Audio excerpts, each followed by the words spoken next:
அஸ்ஸலாமு அலைக்கும். Welcome back to my channel. இன்றைக்கி நம்ம சேனலில் வந்து காரைக்குடி ஸ்பெஷல் கந்தரப்பம் எப்படி செய்யலான்னு தான் பார்க்க போகிறோம். இது வந்து நிறைய டைப்பில் வந்து சொல்லுவாங்க.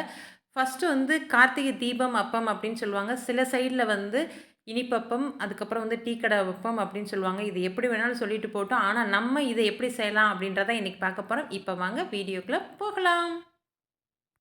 வீடியோக்குள்ளே போகிறதுக்கு முன்னாடி அனிஸ்னா கிச்சனை சப்ஸ்கிரைப் பண்ணி பக்கத்தில் இருக்க பெல் பட்டனை கிளிக் பண்ணிக்கோங்க. ஆளுன்றதை வந்து மறக்காமல் வந்து ப்ரெஸ் பண்ணிக்கோங்க. இப்போ வந்து இதுக்காக வந்து ஒரு கப் அளவுக்கு மைதா மாவு எடுத்திருக்கேன். உங்களுக்கு வேணும் அப்படின்னா நீங்கள் கோதுமை மாவு கூட எடுத்துக்கலாம்.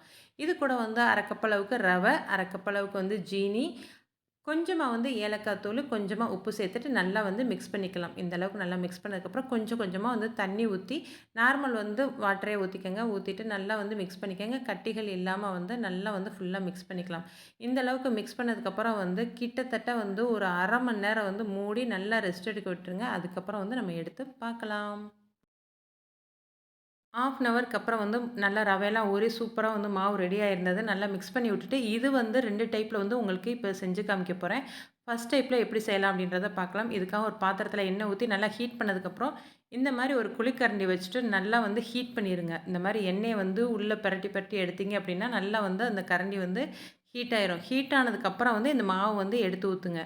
எடுத்து ஊற்றுனீங்க அப்படின்னா நல்லா உங்களுக்கு வந்து உருண்டையாக பஃபியாக நல்லா சாஃப்டாகவும் கிடைக்கும். பிரிஞ்சு போகாமல் இருக்கும்.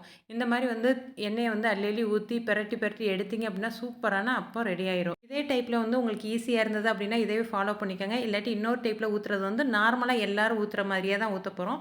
ஆனால் என்ன ஒன்று அப்படின்னா நமக்கு சிம்மில் வச்சு தான் இதை ஊற்றணும். அப்போ தான் வந்து மாவு வந்து பிரிஞ்சு போகாமல் வந்து உங்களுக்கு கரெக்டாக இருக்கும். சிம்லேயே வச்சுட்டு மாவை வந்து நடுவில் ஊற்றிட்டு ஃபுல்லாக இந்த மாதிரி எண்ணெயை வந்து தெளித்து விட்டு எடுத்தீங்க அப்படின்னா சாஃப்டாக வந்து சூப்பராக வந்து கிடைக்கும். மாவும் பிரிஞ்சு போகாமல் இருக்கும்.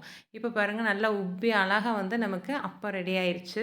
சிம்பிள் அண்டு சூப்பராக வந்து செட்டிநாடு காரைக்குடி ஸ்டைலில் வந்து இனிப்பு அப்பம் வந்து நம்ம சூப்பராக ரெடி பண்ணிட்டோம். இதே மாதிரி உங்களுக்கு நிறைய வீடியோஸ் பார்க்கணும் அப்படின்னா அனிஸ்னா கிச்சனை சப்ஸ்கிரைப் பண்ணிக்கோங்க. ஓகே ஃப்ரெண்ட்ஸ், நெக்ஸ்ட் வீடியோவில் பார்க்கலாம். Okay bye.